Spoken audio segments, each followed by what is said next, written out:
పటాన్చెరు మండలం రుద్రారం గ్రామం శ్రీ ప్రసిద్ధిగాంచిన శ్రీ గణేష్ గడ్డ సిద్ధి గణపతి దేవస్థానం నందు దేవాలయ దేవాదాయ ధర్మాదాయ శాఖ దేవస్థానం కార్యదర్శి ఈవో లావణ్య ఆధ్వర్యంలో మరియు గ్రామ పెద్దల భక్తుల సమక్షంలో బహిరంగ వేలంపాట నిర్వహించారు. కొబ్బరికాయలు అగర్బత్తులు కలుపుకుని వేలం 14,60,000 రూపాయలు వేలంపాటలో దక్కించుకున్న జగంపేట సాయి కృష్ణ మరియు రెండవ షాపు పూజా సామాగ్రి కూల్ డ్రింక్స్ వాటర్ బాటిల్స్ 9,30,000 రూపాయలు తలారి శేఖర్ బహిరంగ వేలంపాటలో తగ్గించుకున్నాం. మరియు మూడవది కొబ్బరి చిప్పల 4,60,000 బహిరంగ వేలంలో తీసుకున్న గంటల ప్రవీణ్ కుమార్ దేవాదాయ ధర్మాదాయ శాఖ ఈవో మరియు సిబ్బంది గ్రామ పెద్దల ప్రజల భక్తుల సమక్షంలో వేలంపాట నిర్వహించి తమ దక్కించుకున్నాను.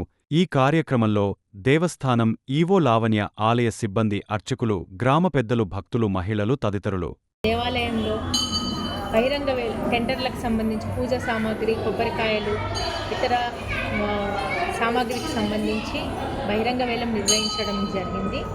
దీంట్లో ఇది శ్రీయుత రంగారావు గారు మెదక్ పరిశీలకులు మరియు శ్రీయుత సుధీర్ రెడ్డి గారు రుద్రారం మాజీ సర్పంచ్, శ్రీయుత వెంకన్న గారు రుద్రారం విలేజ్ గణేష్ గడ్డ దేవస్థానం మాజీ చైర్మన్ గారు మరియు ఇతర పాలక మండలి సభ్యులు, వార్డు మెంబర్లు, ఎంపీటీసీ, గ్రామ పెద్దలు, గ్రామ ప్రజలు, భక్తులు అందరి సమక్షంలో పోలీస్ శాఖ వారి సహకారంతో ఈ టెండర్లు నిర్వహించడం జరిగింది.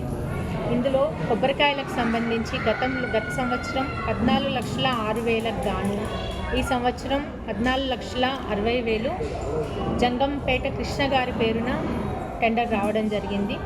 తర్వాత పూజా సామాగ్రి సంబంధించి 8,20,000 గత సంవత్సరానికి సంబంధించి ఈసారి తలారి పావని 9,30,000కి పాట వారి పేరు మీద వెళ్ళడం జరిగింది.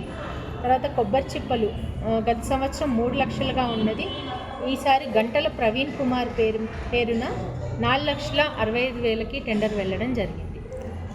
ఈ టెండరుకి సంబంధించి 50% మొత్తం వీళ్ళు 24 గంటల్లోపు మరియు 3 బ్లాంక్ చెక్కులు దేవస్థానం వారి పేరు మీద ఇవ్వవలసి ఉంటుంది.